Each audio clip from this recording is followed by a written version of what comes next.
Rudeus has adopted a monotonous routine in his life at that university. He exercises, studies magic, practices figure-making which Zanoba is begging to be taught, and spends his free time looking around the books on mass teleportation. Fitz approaches him in the library and Rudeus readily invites her that he will love to sit with him.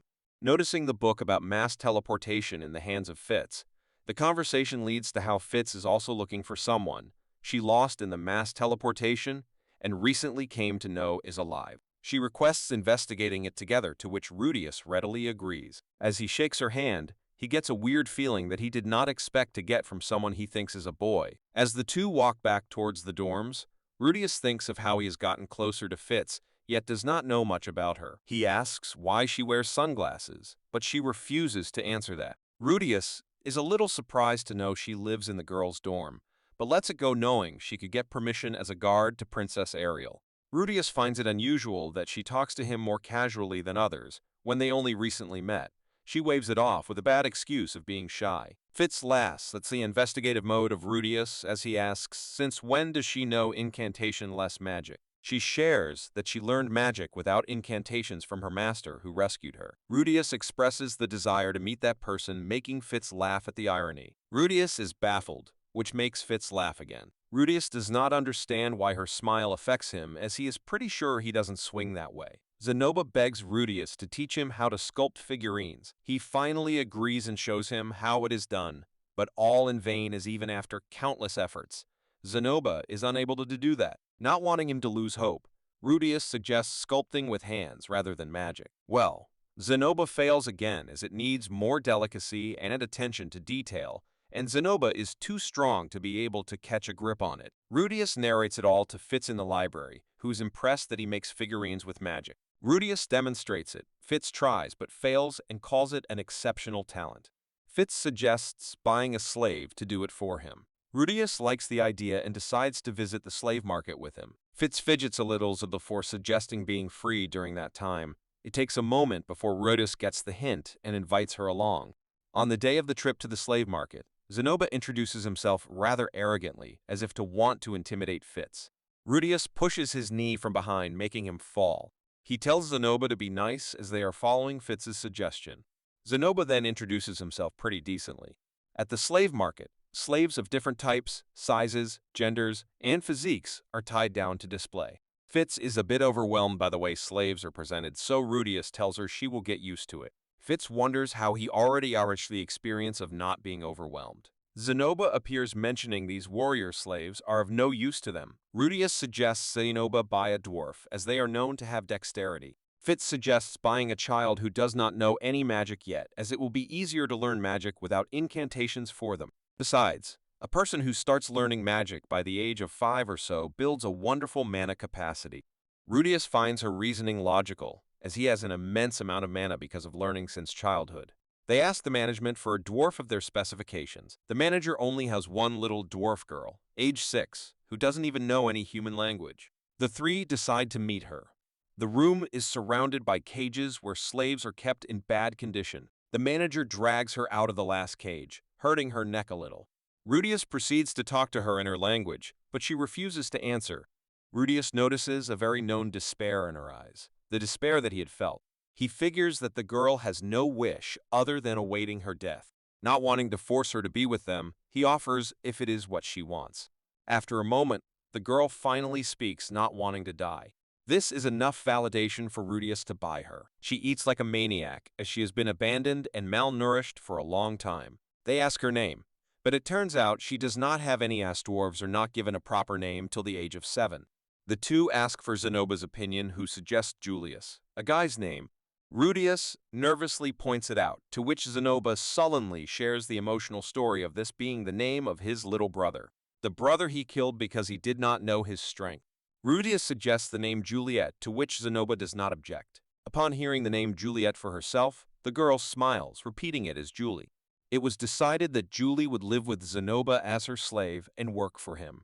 Rudeus took the job of teaching her languages and incantation less magic. So, slowly and steadily, their plan of making figurines from magic was put into action with the help of Julie. Fitz narrates the kind of life she's been living at the university. She wakes up early in the morning, hides her face with a cap, and jogs exploring different routes of the city while simultaneously testing her stamina because she thinks Rudeus would exercise that way. The story of Luke being a playboy makes Fitz think of Rudeus being obsessed with girls as well, and he will surely be interested in other girls even after marriage. This makes her sigh sadly. Fitz herself does not understand why she has Rudeus wandering around her head lately. This makes her realize she might have feelings for him.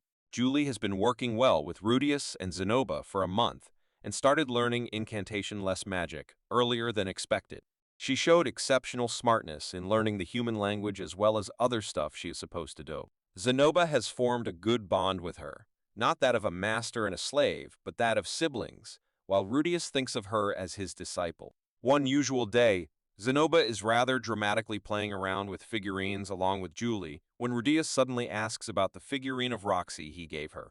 Zanoba starts shaking, which makes Rudeus suspicious, so he asks her to bring it out. As the box is laid on the table, Zanoba cannot contain his fear. Zanoba pants as the bag drops from the hands of Rudeus, and he steps closer to the box in shock. The figure lies destroyed into pieces. Julie observes the situation baffled, while Rudeus demands answers from Zanoba. Rudeus starts shaking and scolding Zanoba for destroying the figurine of the master he had so much honor for. He had put his feelings into that sculpture, and Zanoba did not care for it, as if belittling his master.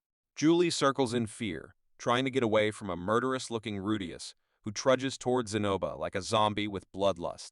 Zanoba cries, explaining that back in the first year, he had a duel with the Doldia girls, Linnea and Persona, and both parties bet something precious, and Zanoba lost.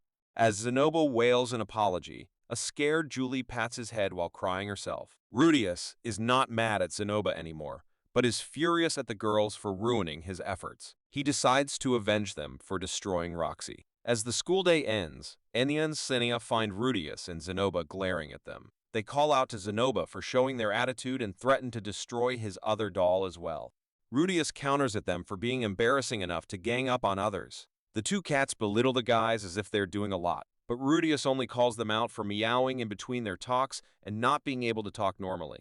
With this one statement, he manages to get under their skin. Linnea, being short-tempered, attacks Rudeus, but he figures out the path she will follow to sneak up at him and conveniently tranquilizes Persona in the meantime before slapping Linnea and tranquilizing her as well. The two girls wake up tied up in Rudeus's room.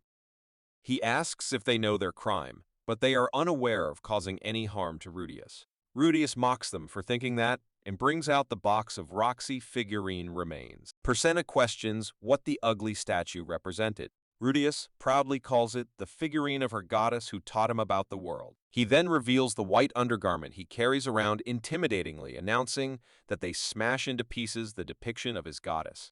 If the heavy tone and expressions weren't enough for the girls to be scared, then a shaking Zanoba and crying Julie proved how serious this matter was. As Rudeus awaits an answer, Persona puts the entire blame upon Linnea, while Linnea mocks back that she was the one who provoked her.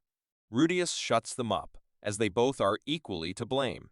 After scaring them even more, Rudeus announces that if they want forgiveness, they need to put the figure back together. He then starts chanting Roxy, Roxy, followed by Zanoba and little Julie. In the flow, Zanoba mentions that not even Rudeus knows how to do that, which makes him realize he can put the figure together himself, with no issue whatsoever, so this punishment is not valid. Guess who Rudeus reaches out to in wanting to find answers? Master Fitz. Fitz is a little disturbed by his abducting two girls, but then accepts the fact that he did not mess with them and thinks of a way to punish them. The two girls seem to be in awful condition due to being tied down in a room for a whole day.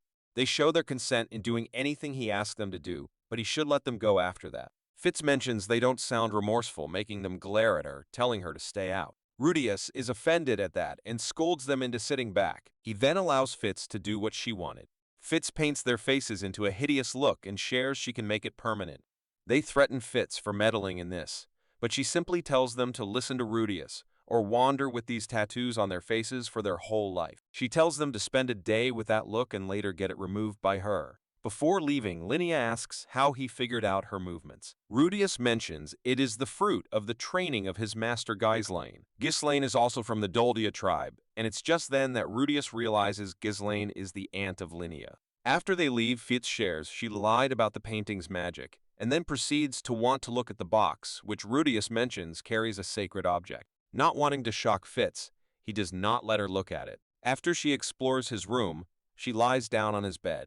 Rudeus wonders if he could take her glasses off to have a look at her face, but does not cross that line. He then asks her if she can. Fitz contemplates doing it for a moment but backs out. With the excuse of being ordered not to reveal her face, she leaves Rudeus, wondering what if he had seen it.